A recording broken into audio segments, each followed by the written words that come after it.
Hello everyone, active with Nitish ব্লগে আবারও তোমাদের স্বাগত। আশা করি সবাই ভালোই আছো। তো শনিবার ছিল গণেশ চতুর্থী। তো আমাদের বাড়িতে কখনোই গণেশ পুজো হয়নি আগে। তো হঠাৎ করে আমার মাথায় এলো যে আমরা এবার গণেশ পুজো করতেই পারি, কারণ গণেশ দেবতা আমার খুব প্রিয় এবং আমাদের ঘরে প্রায় 20টির মতো গণেশ ঠাকুর আছে। তো আমি চাইছিলাম যে এই বছর গণেশ পুজো করার। তো তার জন্য আমি মার কাছ থেকে পারমিশন নিয়েছি এবং কারিগরের কাছে গিয়ে খুব রিকোয়েস্ট করে রাজি করে তারপরে এই প্রতিমাটি বানিয়েছি। তো তারপর আগের দিন রাত্রেবেলা আমরা নিয়ে এলাম। তো সেদিন আমরা সংযম ছিলাম সবাই।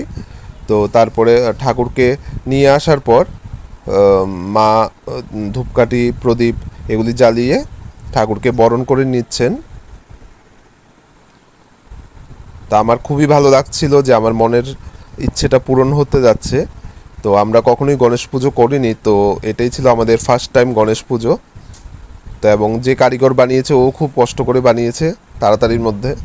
তো যাই হোক, পুজোর দিন খুব প্রিপারেশন তোড়জোড়ে আমরা সবাই ছিলাম, কারণ সকালে 10টার দিকে ঠাকুর আসবে বলেছে। তো তার জন্য আমাদের প্রিপারেশন ছিল তুঙ্গে।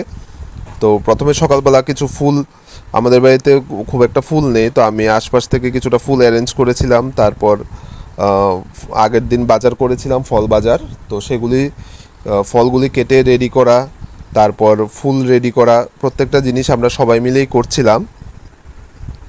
আর তেমনভাবে সাজাইনি কিছু, জাস্ট দরজার দুই সাইডে দুটো কলা গাছ বসিয়েছি, ছোট্ট ঘট বসিয়েছি, যেগুলির নিয়ম আছে বসানোর, তো সেটা আমি বসিয়েছি। তারপর আমার যে আর্টের রুমটা, ওই রুমটাতেই আমি এই পুজোটি অ্যারেঞ্জ করেছি। তো তেমন সাজাইনি কিছুই, জাস্ট পেছনে একটা কাপড় লাগিয়েছি আর এইগুলি সব যা যা পুজোতে লাগে সব অ্যারেঞ্জ করেছি। ফুল, বেলপাতা, তারপরে দূর্বা, প্রত্যেকটা জিনিসই অ্যারেঞ্জ করা হয়েছে এবং ফল যা যা এবং ঠাকুর যে ধরনের ফল পছন্দ করে সেই সব রকমের ফল ফুল সবই আমি অ্যারেঞ্জ করেছি। তো আমার মা, আমার ভাই, আমার স্ত্রী সবাই মিলেই অনেক হেল্প করেছে। আর সবাই হয়তো জানুন কি না জানি না, আমি প্রথমবার শুনলাম যে গণেশ ঠাকুরের দূর্বা খুবই প্রিয়। তো তারপর ফুলের মধ্যে জবা ফুলটা গণেশ ঠাকুরের খুব প্রিয় এবং আকন্দ ফুল নাকি খুবই প্রিয় গণেশ ঠাকুরের। তো সেই অনুযায়ী আমি এগুলি সব অ্যারেঞ্জ করেছিলাম। তো তারপর ঠাকুরমশাই এলেন। তো ঠাকুরমশাই আসার পরে তো এবার উনি কিছুটা বসেছিলেন, তারপর আমরা সব অ্যারেঞ্জ করে দেওয়ার পরে উনি পুজো শুরু করলেন। তো খুবই সুন্দরভাবে আমাদের প্রথমে ঠাকুরমশাই সব কিছু যা যা জোগাড়যন্ত্র হয়েছে কি না এটা সবটা দেখে নিচ্ছেন এবং তারপর পুজো শুরু করে দিলেন। তো মাও পাশে থেকে সবটা কাজ দেখশন করছে এবং আমিও ছিলাম সেখানে, যে যা যা লাগছে বা কোনো কিছু বাদ পড়ে গেছে কি না সেটাও জিজ্ঞেস করে নিলাম।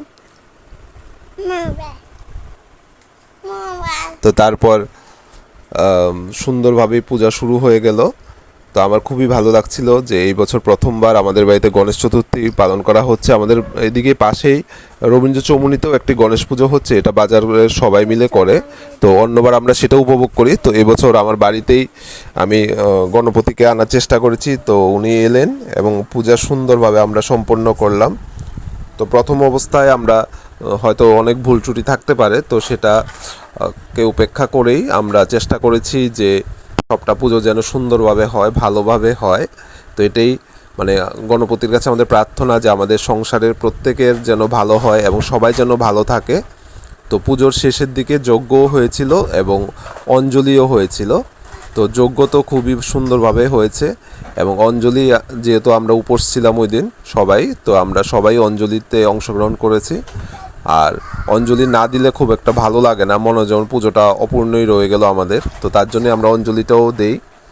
তো উপোস থেকে সারাদিন আমরা ওই দিন, যদিও সকাল সকাল হয়ে গেছে পুজোটা, তো তবু আমরা চেষ্টা করেছি যে যত তাড়াতাড়ি সম্ভব সুন্দরভাবে পুজোটাতে পার্টিসিপেট করার এবং অঞ্জলি ছিল, অঞ্জলিতেও আমরা অংশগ্রহণ করেছি। তো এটাই আমাদের আজকের ব্লগ ছিল। তো সবাই ভালো থাকবে।